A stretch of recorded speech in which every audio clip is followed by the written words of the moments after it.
Back to the morning roast with Bonte and Shasky. Detroit Lions tried to trade for Nate Sudfeld. Looks like Nate Sudfeld is headed to Detroit. Lions expected to sign the former 49ers backup Nate Sudfeld after he was cut yesterday ahead of the 1 p.m. deadline where teams had to submit their final 53-man roster. Now, of course, we're going to see guys come up, come down, go on IR. But the 53-man roster for everybody in the league, all 32 teams have been set. And Nate Sudfeld looking to sign with the Lions after they cut their backup quarterback and Hard Knock star David Blau? I believe so. Blau. David Blau? I believe it's Blau. Yeah.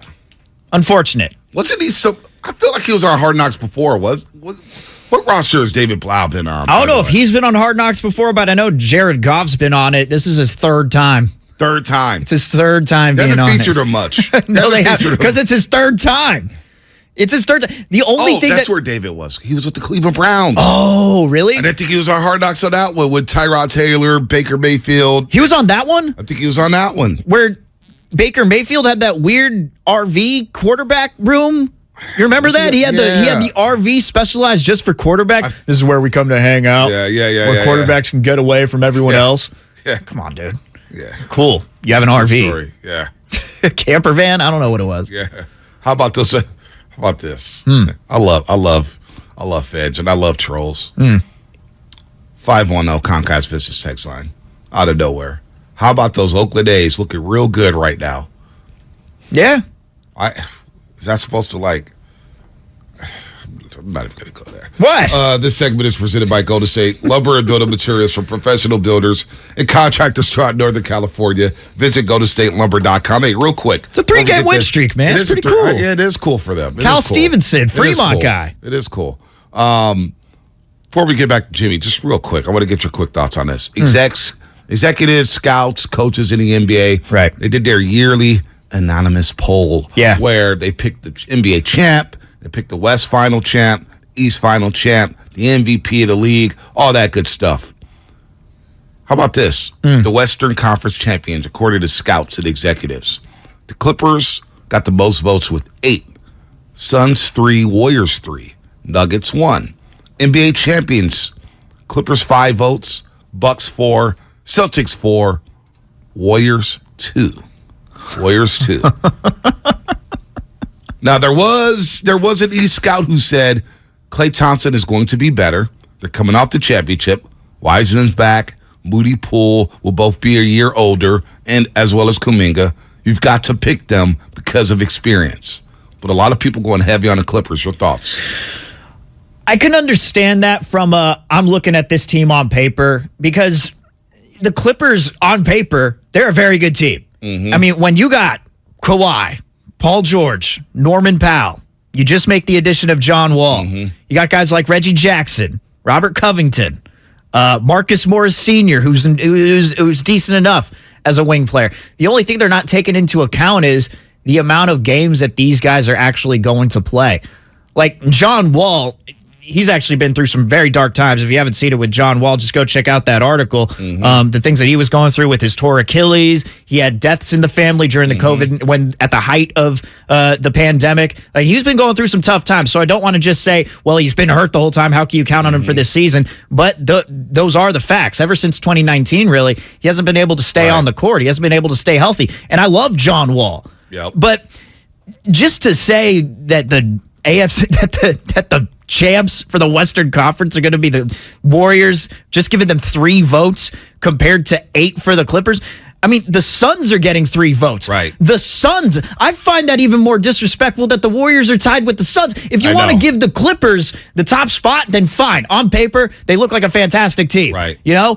But the fact that the Suns looked like they were imploding last year, like what?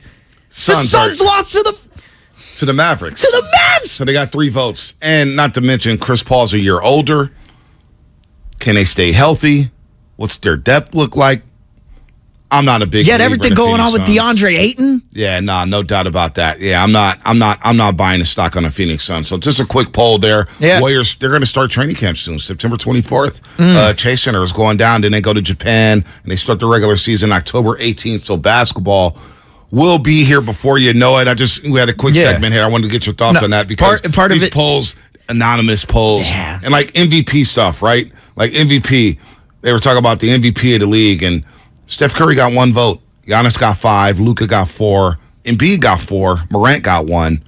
No Jokic. No Jokic, huh? The back-to-back MVP. No MVP. Even though Jokic is, going to have Jamal Murray and Michael Porter Jr. back. Yeah. They're going to be a better team. Yeah. I don't know. What, JaMychal Green not on that team anymore because he's on the Warriors, but what? They're just not going to give Jokic that? Look, man, the preseason polls, you just can't believe any of them. I mean, think about it last year heading into the playoffs.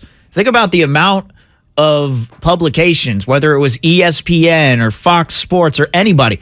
They had the Lakers all winning the Western Conference. All of them. Everyone had the Lakers winning the Western Conference. And then what do you know? Things happen during the season, so I'm not going to put too much stock into it. One of my favorite things of throughout this article, though, was what was the most surprising move of the offseason? Yeah. Now, they have team-to-team moves. Rudy Gobert to Minnesota was the top vote getter. But then you got DeJounte Murray to Atlanta, which was surprising. Russell Westbrook still being a Laker. Pretty surprising. Malcolm Brogdon to the Celtics. Okay. No huge moves among the elite contenders. Okay. But my favorite one, James Harden taking a pay cut. I love how that's a category. I love how that's in the category. James Harden took a pay cut. What? And yeah, okay, a pay cut.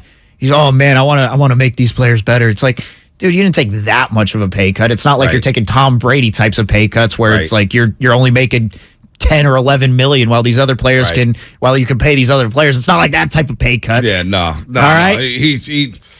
I'm not even. Don't even get me started. And he cut out birthday cake. Apparently, did you see the birthday cake thing? Don't even get me started. We were getting on Gabe Kapler about the steak cake and not eating the steak cake because he doesn't eat cake. James Harden took a whole ass cake, and threw it out the boat window. James Harden's having a fun summer. He's been hanging out with Kevin Durant. I'm gonna say my James Harden thoughts for basketball season. Yeah, I'll start. I'm gonna leave that alone. But good. The Warriors. Getting a little disrespected again in the polls. Good. Because they use that as motivation. Oh, they do. Good. They do. Steph says he's seen it. That was all the emotion that he poured out. What was it, game 3 against the Celtics? Oh, game 4. Game 4, excuse me. 3 points. Man, that's more motivation for the Warriors, so good. That's what I say. Good. You're already in character. Yeah. Evil Jimmy.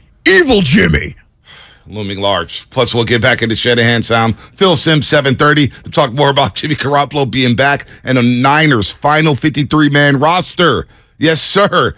A lot of people coming at me saying, you're going too hard on the third-string quarterback, Brock Purdy. I'm going to leave Brock Purdy alone. He made the roster. Good for him. It is a great story. Last pick of the draft, number 3 quarterback with the 49ers. There. I'm positive about Brock Purdy. I'll leave him alone, folks. This show's about Garoppolo, Trey Lance, though, because there's still a lot. We got to peel this onion, baby. Phil Simms, 7:30. Rob Guerrera, 8 o'clock, Niners Nation.